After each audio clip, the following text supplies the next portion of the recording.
Have you ever looked at a piece of art and felt like it was speaking directly to you? I mean, not just with its beauty, but with a clear set of instructions? Well, today we're going to explore how one single, really popular devotional print can actually be a complete and profound guide to meditation. Okay, let's take a look. What we have here is a devotional print of the Hindu deity Rama, who is considered a major incarnation of Lord Vishnu. He's often called a Maryad Purushottam, which basically means the ideal man. And for millions, just meditating on his image is a way to quiet the mind and wash away worries. This specific print is from Gita Press in Gorakhpur, a publisher that's famous for making religious art like this super accessible. You might find this exact image in countless homes, but as we're about to see, it's so much more than just a picture. So that really brings us to the big question for this explainer. How can this one page, just an image and a few lines of text, become a complete, self-contained manual for a spiritual practice? It's a fascinating idea, right? Let's break it down. All right, first things first, let's just focus on the visuals. Before we even read a single word, the art itself is already doing a lot of work, setting a very specific mood and sending a powerful message. So let's start where our eyes naturally go first, his face. Just look at that expression. It's not intense, it's not emotional, it's completely serene, composed, inwardly focused. This is the first invitation, you know? It's a visual cue suggesting that the state we should be aiming for is one of inner peace and total calm. Now, check out the bow. A bow, especially Rama's bow, is a symbol of incredible power, of a readiness to defend what's right. But look at how he's holding it. It's just relaxed. It's at ease. It's not drawn. It's not aimed at anything. This is such a brilliant way to show balance. All that strength is there, but it's held in a state of complete tranquility. It's power without aggression. And finally, just take in the world he's in. The background, it's not a battlefield or a palace. It's this perfect, lush, idyllic garden. You've got the vibrant flowers, the gentle pathway. It all comes together to create a setting of absolute peace. And this isn't just a random backdrop. It's the very environment the artwork is inviting our own minds to step into. Okay, so the image has set the stage for this feeling of peace. Now let's shift to the text at the bottom. This is where we get the explicit instructions for how to actually engage with that feeling.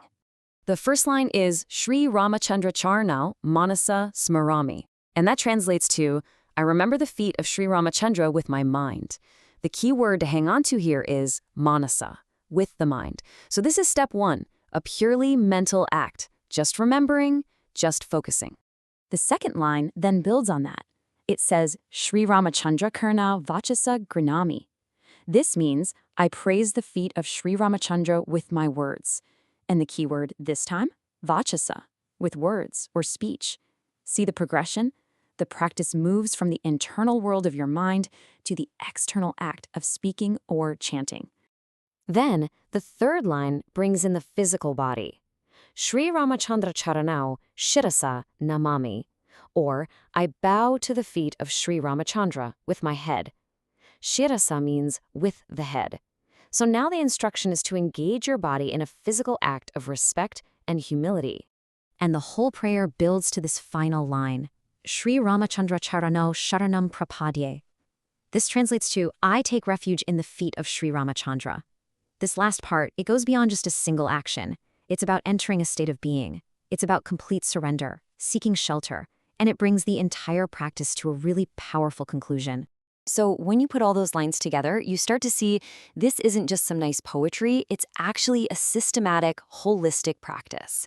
It's designed to integrate every single part of who we are, our thoughts, our words, and our actions.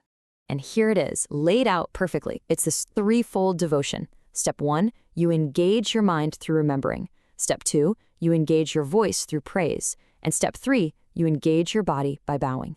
Mind, word, and deed all aligned, all pointed toward a single point of focus. It's beautiful, right? Okay, so let's zoom back out and bring this all together. Let's see how the visual and the text work in perfect harmony to create this single, powerful tool. And here it is in its simplest form. The image of Rama, so serene and powerful, gives you a clear visual anchor. It's your focus. And then the verse gives you the clear, step-by-step practice to follow. Image and verse. Together, they form a complete, accessible, and honestly, a pretty profound guide to meditation, all on a single page. It really makes you wonder, doesn't it? This is just one example of how art can be a guide for us. So I'll leave you with this question to think about. What art in your life, maybe it's a painting, maybe a song, maybe even a sculpture, brings you that same feeling of focus and of peace?